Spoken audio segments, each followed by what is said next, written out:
नमस्कार दोस्तों, मैं हूं मधुमिता और इनसाइट में आपका स्वागत है। आज 14 सितंबर 2020। आज पूरे भारत में हिंदी दिवस मनाया जा रहा है। आप सभी को हिंदी दिवस की हार्दिक शुभकामनाएं। दोस्तों, क्या आपको मालूम है भारत में हिंदी दिवस मनाने की शुरुआत कैसे हुई है? संविधान सभा में 14 सितंबर 1949 को यह निश्चय किया गया कि हिंदी भाषा को भारत की राजभाषा बनाई जाएगी। हिंदी के महत्व और उसके प्रचलन को उपयोगी बनाने के लिए हर साल 14 सितंबर को हिंदी दिवस के रूप में मनाया जाने लगा। हिंदी भाषा दिवस ने अब तक एक बहुत लंबा सफर तय किया है। आइए आज इस हिंदी दिवस पर कुछ जाने माने हिंदी कवियों को स्मरण करते हैं। आज दुनिया एक कठिन परिस्थिति से गुजर रही है। ऐसे में हमारे भूतपूर्व प्रधानमंत्री स्वर्गीय अटल बिहारी वाजपेयी जी की ये पंक्तियाँ याद आना स्वाभाविक है। भरी दोपहरी में अंधियारा, सूरज पर छाई से हारा, अंतरतम का नेह निचोड़े, बुझी हुई बातें सुलगाए, आओ फिर एक दिया जलाए। हम पड़ाव को समझे मंजिल, लक्ष्य हुआ आँखों से ओझल, वर्तमान के मोह जाल में आने वाला कल ना भुलाए, आओ फिर एक दिया जलाए। हिंदी दिवस पर बात करेंगे और महादेवी वर्मा को याद नहीं करेंगे, ऐसा तो संभव नहीं है।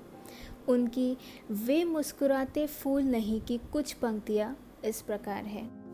वे मुस्कुराते फूल नहीं जिनको आता है मुरझाना, वे तारों के दीप नहीं जिनको भाता है बुझ जाना, वे सोने से नयन नहीं जिनमें बनते आंसू मोती, वह प्राणों की सेज नहीं जिसमें बेसुध पीड़ा सोती।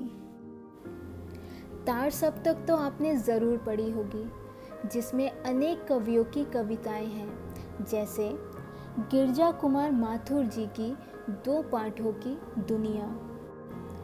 राहें सभी अंधी है, ज़्यादातर लोग पागल है, अपने ही नशे में चूर वहशी है या गाफिल है, खलनायक हीरो है, विवेकशील कायर है, थोड़े से ईमानदार लगते सिर्फ मुजरिम है।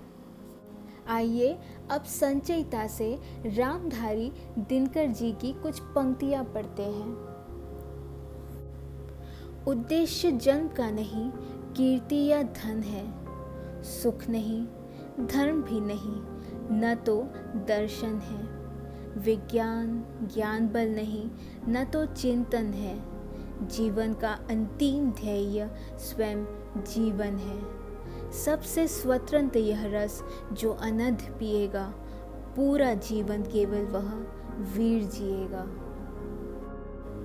हिंदी भाषा में हिंदी के अलावा भी अन्य भाषाओं से अनुवाद किया हुआ साहित्य की कमी नहीं है, जैसे मलयालम कवि के सचिनानंद की कविता वह जिसे सब याद था। मैं जलता हूँ अपनी कविता में जैसे अपनी चिता पर, शब्दों को रखता हूँ गीली लकड़ी की तरह एक के ऊपर एक, केले के पत्तों की सेज से शव को उठाते ही शब्द जलने लगते हैं, मेरी हड्डियों में उनके चटकने की आवाज़ आती है, मेरी हृदय फुफकारता हुआ जल पड़ता है और झुलसे हुए कंठ से निकले स्वरहीन गीत को भस्म कर देता है।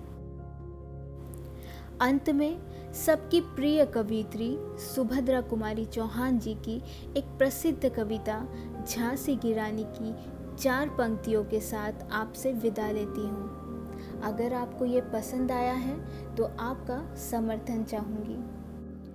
दूर फिरंगी को करने सबने मन में ठानी थी, चमक उठी सन 57 में वह तलवार पुरानी थी, बुंदेले हर बोलो के मुंह हमने सुनी कहानी थी, खूब लड़ी मर्दानी वो तो झांसी वाली रानी थी। धन्यवाद।